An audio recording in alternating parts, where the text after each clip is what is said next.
Hello everyone and welcome back to our channel. We are Millennial Mom. If you don't know who is who, I'm Millennial. This is Mom.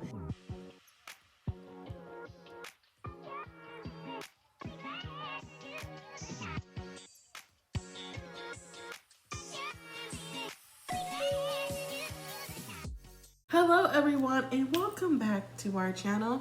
If you don't know who we are because you're new, I'm Millennial. This is Mom. If you do know who we are, welcome back. Happy that you're here and you made it. Hope you're doing good. Before we even start off this Married at First Sight video, we want to first remind you guys, don't forget to hit that like button, subscribe button, and Mom. And we also have a membership that you can join for only 99 cents. Now, does that sound like an infomercial? I was just about to say that. I'm like, you sound like an infomercial. Yeah, but on our membership, weekly birthday shout outs, anniversaries, occasions, or whatever that's pertains Millennial Mom. Yeah, Millennial and you Mom. guys. And more. There is something coming up specifically for our members about a new project that I have going on as well. So join today. All right, well, let's just go ahead and dive into this video. So this is Married at First Sight, Season 15, Episode 9. Are you going to gaslight me? Now, I didn't see most of the episode due to some reasons, but who said that? The whole cast. I know you're tired of me saying it, and I'm pretty sure other people are probably tired of me saying it. But I'm really happy you said her name right. Okay. Eventually I would have, so I don't know what you would sweat me for. But let's just move into the video. Yes. Okay. So we have a quick scene with Ben and Morgan. They say that they're getting along better. So they want to first have a first date because they never really had that. But really, none of the couples have. But since they had all that tension on the honeymoon, they want to start fresh. So they head out to the pool. And it looks like they have, I don't know, like some mermaids out there. So I guess meaning Morgan, is trying to test his intimacy. Like, will he do it? Will he be comfortable enough to dress up in these mermaid fins? And I'm so like, pause. Is she testing him to see where he's at? Is she testing him to see, like, oh, is he going to try to do a little bit more for me? And do you feel like she should be testing him? Well, maybe the word isn't testing, maybe the word is focus, but I think it all comes down to the same thing. It's the same thing. I just think they're just really rocky, and I believe that her walls are still up, so she wants him to show her to validate her, because she goes on to say something like that towards their episodes when they meet with the new doctor and just their scenes in general. And then we have Mitch and Kristen. Now, I wasn't sure if this was the Mitch and Kristen episode or the Stashie and Nate episode, because it just kept going back and forth between the two of those couples this time. But in the beginning... You know what kind of episode it was? What? A Married at First Sight episode. Well, that's what it was. Okay. Well, before they even get into their conversation, why did the production show her dog humping the bed? I mean, did we need to see that? I mean, the dog was going to town. She clearly wasn't heat. Well, did you need to say it? Well, I mean, that's what happened. Like, Mitch and Kristen, the dog humping. I thought they were going to show the dog snoring, since that was the topic of conversation last week. Just another reason for Mitch to hate the creature, as he likes to call it. So then Mitch goes on to say, talking about their day, he says that he has been promoted at his job, and, he's trying to show other people in his new position what is to do with their positions or just whatever's happening in the company. And I'm not sure exactly what he does, because since he's an environmentalist, I don't know if he works for a group or nonprofit, but either way, he's been promoted. I honestly thought he worked for himself and then just volunteered from time to time. Maybe that was Ben. Maybe that's who I'm thinking of. Oh, well, Kristen was like, okay, that's good. And then when the conversation flipped about the day and how they see life in general, Kristen just out the bat, she's like, well, my goal is to have 1 to 2 babies, to have a self-sustainable house so we can live and to grow. A self-sustainable house for them? Yeah, because I think she wants to, or housing, kind of like what Stashie's doing, like real estate, except for like flipping houses, is what Kristen wants to do. But see, Mitch cut her off. He cut her off a few times this episode. He cut her off, and he was like, well, in San Diego, he goes, you do realize that there's lots of, the housing here is getting higher. There's lots of people moving into these neighborhoods and pushing maybe people who can't afford it out. And Kristen's like, you mean like gentrification? He's like, yeah. He goes, I'm not really with that. He goes, I understand that's your goal. Kristen, I believe she understands what he's saying, But also Kristen says in this episode a few times how she has worked hard for herself, and so she has these goals in mind, what she wants to do by a certain time in her life. So having babies, being married happily ever after, and doing what she wants with her money, she feels like she should. So then there's a knock on the door, and that knock on the door is for all the couples. It turns out that they have cards where they have to talk to each other about love, what it means to them. But I thought they did that already, or was it just me on the honeymoon? Even if they did, they could do it again. I know, but I just thought they did. I mean, if you have to repeat a lesson, because I don't recall Married at First Sight repeating things, I just thought they kind of did on the honeymoon too, but I could be wrong. So now we have Stashie and Nate, and they start off with their conversation about love by the pool. And she asked him, where are you on the spectrum of getting to know me? And Nate says he's a 4 out of 10. She's like, only a 4? He's like, yeah. He goes, out of 100. She goes, well, yeah, that would only be like 40%. Right. And she said, I thought it would be higher than that. And Nate was like, no, it takes time to get to know somebody. Okay, hold on. You're going to have to clarify this for me before I make a comment. Uh-huh. Is she asking in reference to how much more he wants to get to know her? Or what? No, in the love department. This is going off the... Oh, in love? Like how much in love he is right now with her? 40%? They're going off the cards, yes. I mean, 40% wouldn't be too bad. It doesn't need to be like any higher than that. Well, she thinks he's lowballing her in the potential. Because he asked, well, what about you? She says, I'm 8 to 10. 8 out of 10. But, when she said that, Stashie kind of had this look on her face, and to me she had a look on her face the whole episode. She did. I don't know what happened behind the scenes or what they didn't show us. Something must have happened, or something must have been said, or just like you could feel a vibe with someone, because she did have that face, a face of someone being kind of like uneasy. Yeah, well, I think Nate picked up on that. I think he really read the room, and you know what, I just didn't think I would say this right now.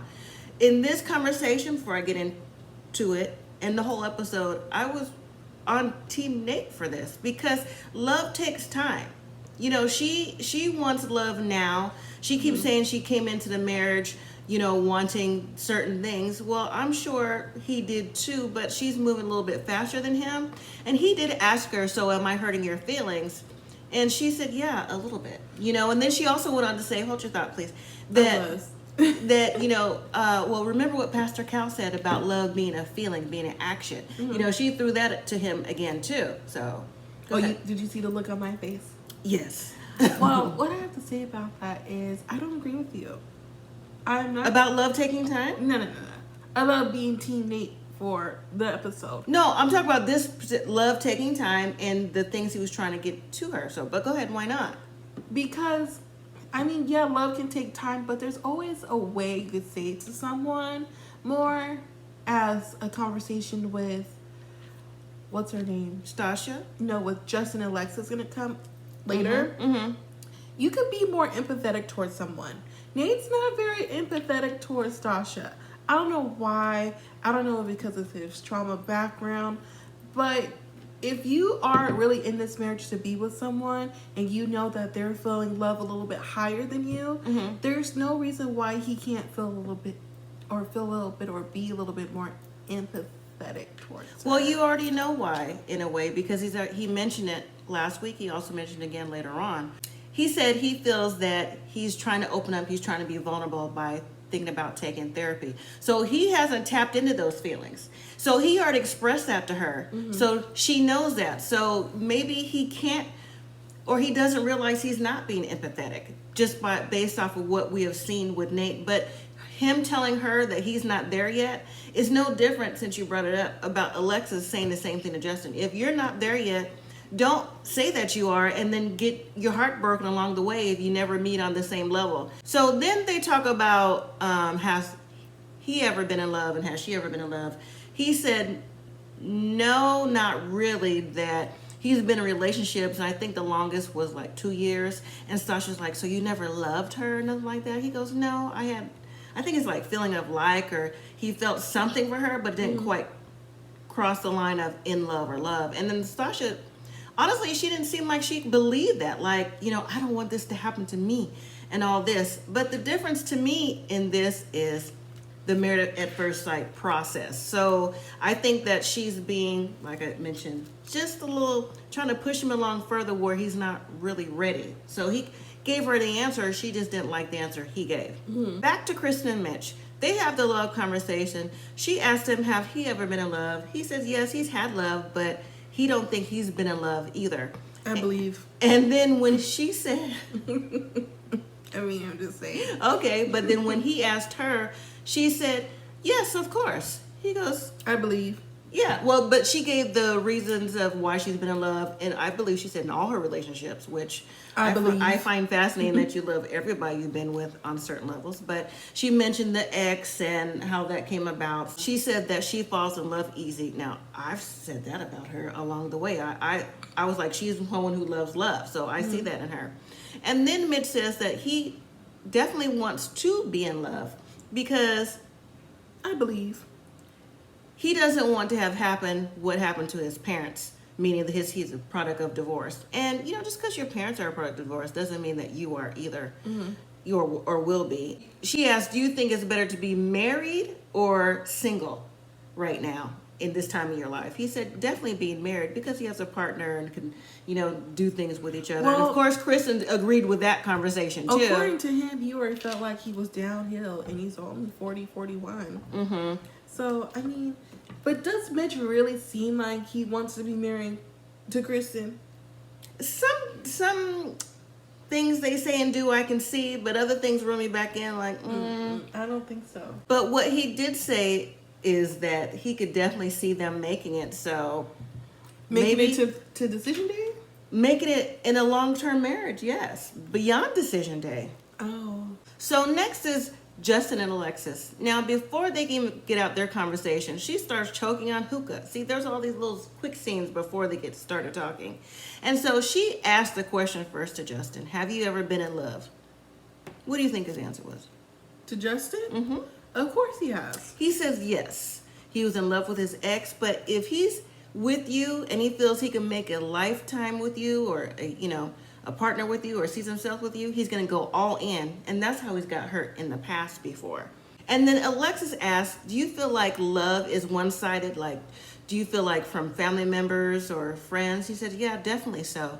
Because he felt like he had to live up to his dad's expectations of him, like who his dad wanted him to be and things like that. He just felt like because he's a people pleaser, he always wanted to make other people happy before him, and he's learned to cut that off. So then when the question to Alexis came up, Justin said, so do you love me? She said no. She said that with a quickness. Are you surprised? Well, no, because she already said that before. So Right. I don't even know why he asked. Well, yes, I do, because maybe people's feelings can change in 1.5 weeks. Maybe. But Alexis immediately went to conversation from the candy store, and then of course we saw the snippets of that conversation when they were, remember what you said, like, why are they acting up in the candy store? You would have put them out with the candy lady. I would have. And so, and not just that, Alexis says that ever since the honeymoon, she hasn't felt security and she wants to feel security again. Justin said, you know what, I agree. I'm going to try to help build up a relationship, and hopefully that will strengthen us. I'm thinking, if that's who he says he was, he should have been doing it already. If that's who he is. If someone feels comfortable with you, it's going to happen pretty quickly. I think so. Remember, Alexis is a runner, in her own words. She's been engaged 3 times. She's a track star. She's going to run away when things get hard. So I I don't think, know the whole song. well, I think that that plays a part in their relationship too. So now back to Stashie and Nate. They're continuing the conversation, and Stashie is just questioning Nate more and more about and reminding him about what Pastor Cal said about him being in the moment. Hold on, I gotta pause for a second right there. Okay. They broke that up into 2 parts when they could have just had that whole scene. Yes, they did. Okay. And she keeps asking him, like, where are you, Nate? Like, where are you in this process? And Nate said, again, he's here. He's here for the marriage. He's here For the process. Yeah, for the process. And Stasha's like, so, but everything's measurable. Where do you stand? I'm like, see, Stasha, this is the issue. Part of the issue. the question after question after question, asking where he stand, what Pastor Cal said, what's this, what that. And Nate is breaking down in the communication because he bottom lines it for her, not just in this scene, but again at the very end. He says, you know what, Stashie, if I wasn't committed, if I was at a 0, I wouldn't even be here. Like, I'm here for this process. I opened up to you. I told you I wanted to be vulnerable. Well, that's not really true. Okay. And then Stashie, said that she doesn't want to end up being with someone who doesn't love her. You know, she's have this stuff financially, and I think she's like about maybe what happened to her in relationships previously. I think she feels like this is going to happen with Nate because hasn't said the love word yet, and she tells him that if he doesn't say that he loves her by decision day, she doesn't think this is going to last. I also think what is the biggest problem with this couple is that they're at two places of their lives.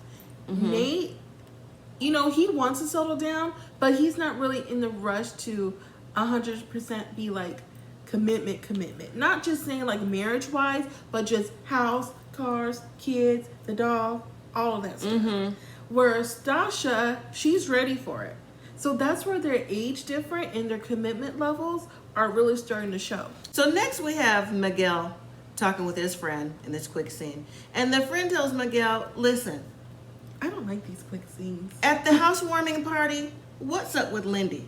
Like she was like emotional. She was like a wet blanket. Like Lindsay had like dampened the mood.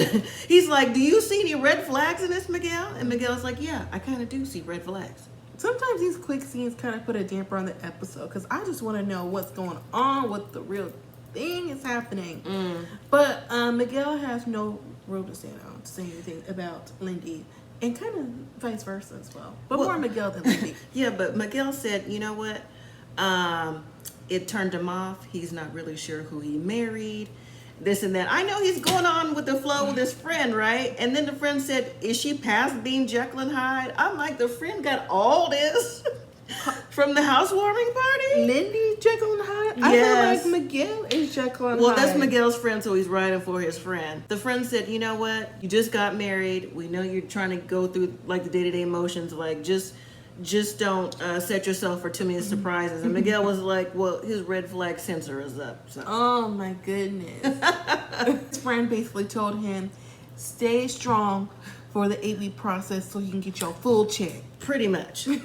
Now we're back to Kristen and Mitch. So they go karaokeing because Mitch says, oh, I heard Kristen is the life of the party. When she's karaoke, she's like the karaoke queen. So I'm expecting to hear Kristen like belt out some tunes like she's done this before. Don't be tardy for the party.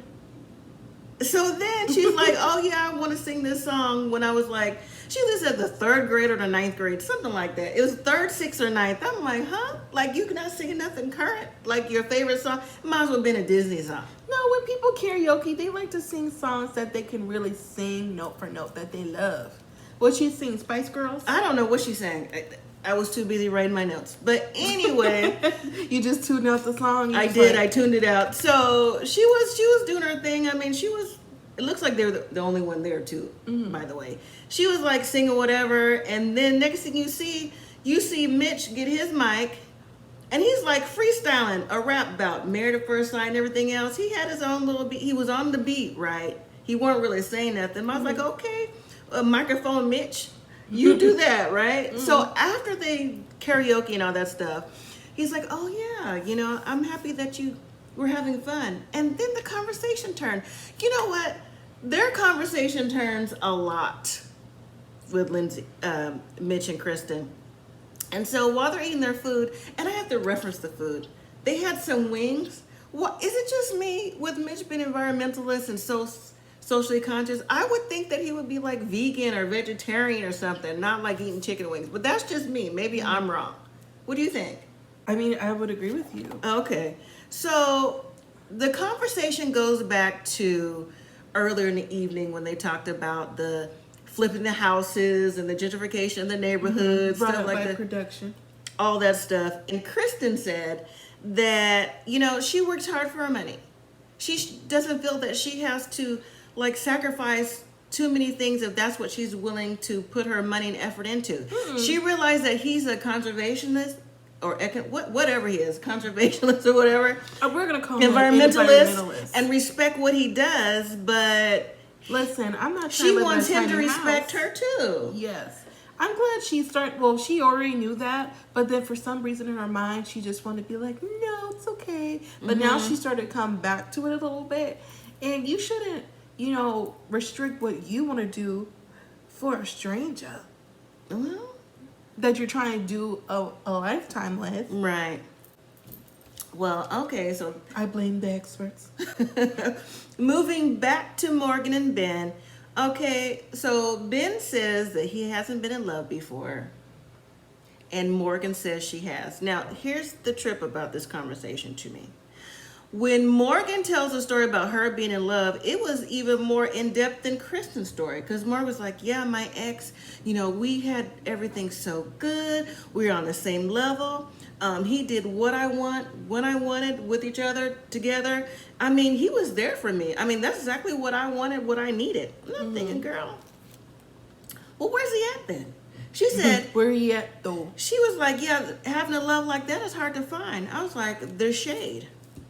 The shade to Ben. Oh, yeah, and she was saying, yeah, he got drunk one time, and he was like, I will fight anybody in here. It doesn't matter how big they are. And I just like, I know. I was like, my heart was pitter-pattering. I was like, your husband right there, right? Right. And Ben was sitting there listening. He's like, oh, okay, well, that was love. I'm like, well, what else was he supposed to say, really? Because Ben seemed like he's an easygoing kind of guy. I feel like maybe, and this is just me thinking out loud to you guys and Mom, that when she said that, maybe she wanted him to get kind of like defensive and like say something. Because you know how some dudes would say something about that? Because as a female, I'd be like, well, what happened? Like, why are you saying all this good stuff about him and you with me right now? So maybe she wanted that in a sense, protection. Well, that wasn't helping the relationship if you ask me. But then when Ben mentioned his love, he's never been in love before. He's been in short-term relationships. I believe. That, didn't really pan out to anything because one lady he was with in college, it didn't go any further because in the midst of the relationship, his grandmother died of breast cancer. And then his best friend died in a car accident. And then he brought up his dad having daddy issues, how in the Asian community, they would prefer you be like a professional such as a doctor or lawyer. And he didn't go that route. So just a whole bunch of things that was on Ben's mind that came out. And he was being open and vulnerable to Morgan. And, talk about, he didn't feel like he was enough. And he was projecting whatever happened at the honeymoon and all those other stuff onto her, and he apologized. Didn't Morgan say something similar? Well, Morgan had with her dad. Yeah, but we already knew that Morgan had daddy issues because he didn't come to the wedding, and she talked about that before too. And she did mention a little bit about that, but I thought they would meet on a common ground once Ben opened up about his daddy issues because he's never said that before. But at the same time, again, I think her walls are still high up there, and then she just did get finished talking about how her ex was the best thing since sliced bread too. So maybe there was a little bit of disconnect where, I don't know, there was a connection and a disconnection at the same time, in my opinion. So we moved back to Stashie and Nate. See how they were back and forth? I'm like, whose episode was this? So it's the next day now, and on their date, Stashie says she feels like retreating and putting up a wall. Well, at dinner, she asked, well, how did you feel about the argument? I'm thinking, you had it. Move on. This is just going to bring... Blame it on production. They needed a conversation to be had. I guess. The same energy was going on. It was just the same energy. She said that she wants to elevate and wants to elevate the relationship. And Nate said, listen, he felt like he was in a dark place. And he's trying to come out of it. He's trying to see the light, this and that. But, he's just not at the level of where he loves her. So moving to Lindy and Miguel. Now, before they have their love conversation, it seems like they're having a little playful time. See, Miguel is hot and cold to me. They're talking, they're giggling, and here we go with the bombshell. Miguel says to Lindy, what does it take to fall in love? And Lindy gives us her explanation. She wants love. She wants nature. She wants to be heard. She wants someone to give her grace when things are going wrong. She doesn't want to always feel like they're checking boxes. Yeah. Checking the list. He's making the choice. He's gonna find out if that's his way or not. Okay, you should have been at the karaoke. And then when Miguel began to talk, he mentioned that he wanted someone who wasn't out of character. He wanted someone he can trust. And just that whole conversation, pretty much, of what he had with his friend. And Lenny's like, well, it's not about keeping score, Miguel. I would love to see your scorebook. And you know what? Girl, you already failed. They go back and forth. And honestly, I don't think that they got anything from their love conversation. Their love conversation went about the things that they didn't want and the things that they weren't getting from each other. And you know what I got for them? what? She wants to be given more grace. He already has his boxes checked off. So we have Justin and Alexis. He has a date set up on the beach with flowers and wine. He hopes to win her back and fall in love again. And to me, Justin always has the right explanation set out for Alexis, and it doesn't change too much, if you ask me. To me, they're all pre-planned because when something does happen, you know, like life happens unexpectedly, he's all frazzled and he feels like he's not heard and he's going around the conversation and his voice is getting loud, you know, things like that. Something that isn't pre-planned. So yeah, I feel like he's a planner. He's one of those people who talks to himself in the mirror and be like, yeah, so I'm going to say, when I see you at the beach, girl, you know you look good. You know, he has his script planned out. And then the conversation about Alexis being a runner comes up again. And Justin says, well, I understand. She's like, well, do you? Do you understand? Because you've never been in my shoes before, so you wouldn't understand. And I will say that I did like that Alexis did point out that she wants him to more so sympathize with her and than not empathize with her. Because I feel like that's not just with Justin, but with a lot of people. We're always so quick to want to understand where people are coming from when we never felt that way before. So it's okay not to be like, oh, so empathetic towards them. You could just be sympathetic. Just be like, okay, I understand where you're coming from, and I'll try, you know, to help you where I can, but not be like, yeah, girl, I get everything you're saying to me. Right. Which he pre-planned. So then we have Ben and Morgan again, and it's the evening time, and I'm just like, again, Ben and Morgan. yeah. It was weird how it was like broken it's been up. a ping pong ball all over the It place. was. With the same couples going back and It forth. was. Talk about the same stuff they could have kept in one spot. It was. But, you know, in their conversation over dinner, I thought it was nice that he cooked for her, you know, when she's coming home from work and things like that. Ben also touched on again how, you know, the childhood may have affected the relationship and things like that. They went together. Ben again.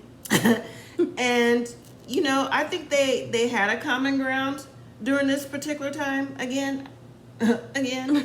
No, I do. I think that Morgan was trying to listen and be more understanding, but I also think that Ben was using it as a therapy session because he was like really pouring his heart out about, you know, his childhood and things like that. So now let's just finally move to the couples the next day. They're gonna meet with Dr. Pia, and I'll start off with this scene. Okay. I thought it was really cute how they wanted to do like that TikTok challenge thing, if you're on TikTok, where when they're going on dates with a whole bunch of group of friends and they make the guys all go in the same shirt. I thought that was really cute. But then of course we always got a party pooper by the name of Mitchison. Pooped the party saying, you know, well first he did say really nicely, he was like, you know, I appreciate you buying the shirt for me, but you know, I just don't want to wear it. But see, if I was Kristen, I wouldn't even say nothing. I would just be like, okay, you know, let him look stupid. But then she went and brought him in the bathroom and told him why they're wearing a shirt. And he seemed like he was kind of popping off at her in the bathroom. It did seem like that. I was like, wow, it's not even that serious. But when they got to the meetup with the doctor and everyone started coming in and the guys noticing that they had the same shirt on, Mitch was like, oh, okay, well, I'm just going to wear it for a few minutes. And next you know, he went back and changed the shirt. That weren't even a few, well, to us didn't seem like a few minutes, maybe the way it was edited. So the Dr. Pia is a clinical psychologist in sex therapy.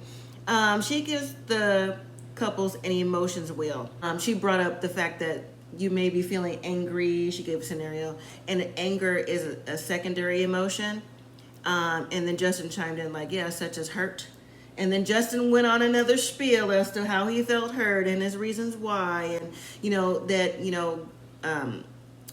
he felt like he had to be bulletproof because he'd been betrayed so many times growing up in his past trauma. And, he was trying to get the therapist to understand where he was coming from. And the therapist said, Oh, but the key part with that conversation was, but he said he doesn't use that in his relationships when he goes to the next one. And then she was like, well, you don't think you're doing it right now? Right. She said, so you actually bringing your trauma into trauma. But he didn't think so. Then when Alexis, was saying, you do get kind of emotional, which he does, then he was getting kind of defensive. And I'm like, you see how you just negated everything you just said? Go to Mitch and Kristen. Is that, we just named him Mitchin? And it's Mitchness. He brings up the shirt situation. And he says he doesn't like anyone buying him anything or like forcing him to wear something because he wants to do what he wants to do. I rolled my eyes so hard when he said that. I was like, Mitch, it's not even that deep. And okay, so you're into sustainability and it's not sustainable. Go donate it or something after you're done. Like, it wasn't that deep. And how do you think Kristen feels? Because you barely do anything for her. Well, segueing in, the doctor asked, where is the compromise? Like, you can compromise on this and other little things. And Kristen says that she feels like sometimes things have been a struggle, and she doesn't feel like they have been doing much of compromising. She's compromised for Mitch, and he's not compromising for her. And then when they get to Morgan and Ben, she says that their emotions are in the decline, or was she speaking for herself? I don't know. Maybe she's being intuitive. And then the doctor asked, well, what do you need from each other? And Ben said, no, the doctor said, what do you need from each other? She's like, well, I want to feel like I'm a woman. I want to be complimented. You look pretty. You look this and that. I told you when she was saying that stuff about her ex, she probably wanted him to say something. And Ben said, ooh, you look icy. She's like, ooh, I look icy. She's like, I'm not your bro. I didn't know Ben was an icy girl. Or what I say, Ben? My bad, Morgan. Oh, even though she's hardcore, she doesn't want to be treated like she's hardcore all the time. So when she moves to Lindy and Miguel, Lindy says she wants Miguel to see her crazy side. I think girl, he already thinks you're crazy. He thinks she does, and he told his friends about you. Right. She said she wants Miguel to respect her. And Miguel wants the same respect as well. But then the doctor says, so are you holding back from your emotions due to his response? And she said, yes. And I'm thinking, you are? Because the health insurance conversation last week didn't seem like you was holding back too much. Or even at the household or whatever it is. But Lindy said that she's not sure how he sees her and if he trusts her, in a relationship. And Miguel was like, well, we just need more time.